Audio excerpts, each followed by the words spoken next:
UK producers love texture. From Burial to Bonobo, John Hopkins to Jamie XX, our grooves are packed with it. So before we get into the artists, what they're doing and how to replicate these sounds, let's understand what texture is. In rhythmic production, we're talking about the number of parts layered in a groove and the relationship of those layers and how they interact and the sound or timbre of those elements combined. As an immediate example, let's listen to a trap hit, Waka Flocka's No Hands from 2010.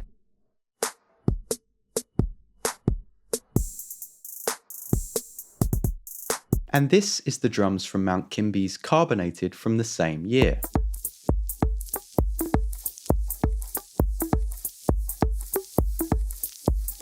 UK producers love texture. Let's start off with early dubstep. No, not that dubstep. We're talking 2006 to like 2010. A lot of work coming out of the Hyperdub record label. Burial is a prime example of using tube station noise, jingling change, shuffling feet, which painted a dark, vivid picture of post-club night London, and it was beyond just chord structure and melodic storytelling.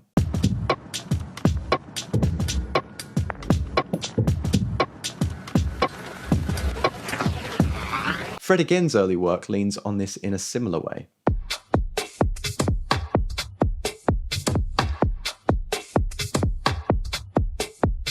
More experimental artists like Mount Kimby or Bonobo will utilize texture in a very different way. Bonobo leans more towards traditional percussive textures.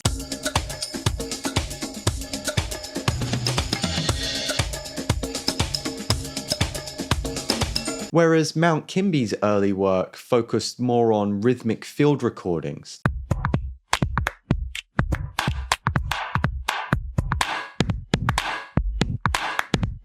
Even John Hopkins gets in on the action, twisting crushed recordings into bouncy techno sequences.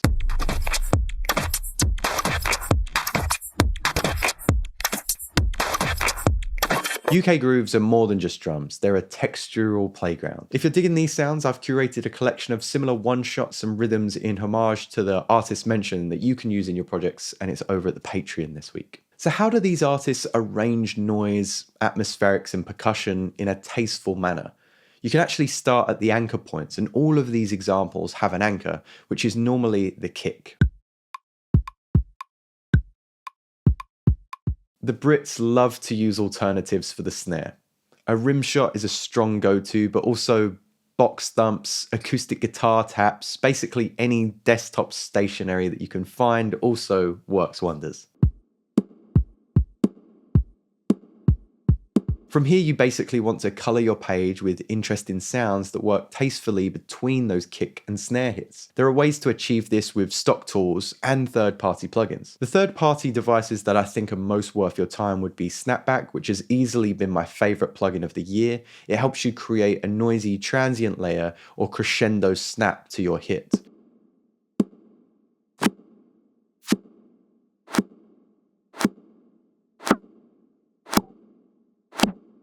Noise Shaper, also from Cable Guys, allows you to pick a textural layer to ride the silence between hits, ducking the sound automatically at each one shot if you so choose.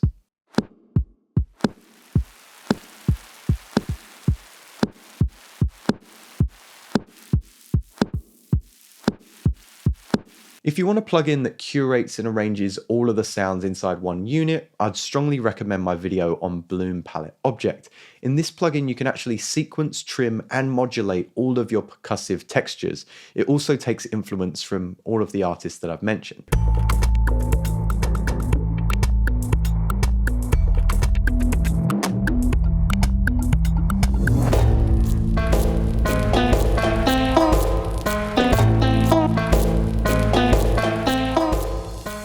However, you can create similarly noisy layers in-house by adding vocoders to one-shots and then modulating them, escalating splashes to those snare hits over time.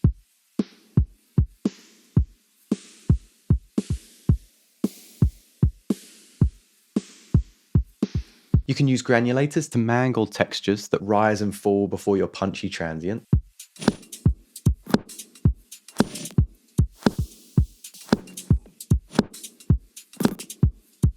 But my favorite way though is to take a selection of found sounds and recordings and place them amongst the gaps in your current groove.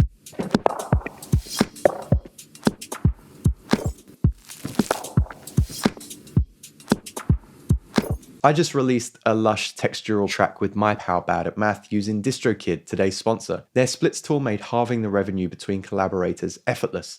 This song is on hundreds of platforms and we keep 100% of the royalties. Students get a huge discount in the description and everyone else gets 7% off with my regular code regardless. Now, let's get back to the episode. With these sounds isolated, you'll notice that I tried to strike a balance between rhythmic, undulating noise, rising sweeps prior to my anchor points, and dynamic layers that land on my snare hits.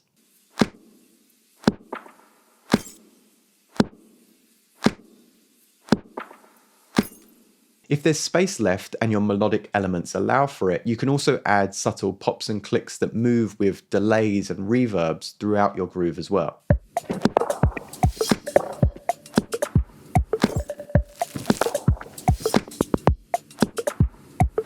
These are just a few good examples British producers utilize texture in their music, but there's plenty more techniques out there, so feel free to continue to aid the community in the comments with some of your favorite practices or examples below. If this video was helpful, do like and subscribe. Thank you so much for swinging by, and I'll catch you next time.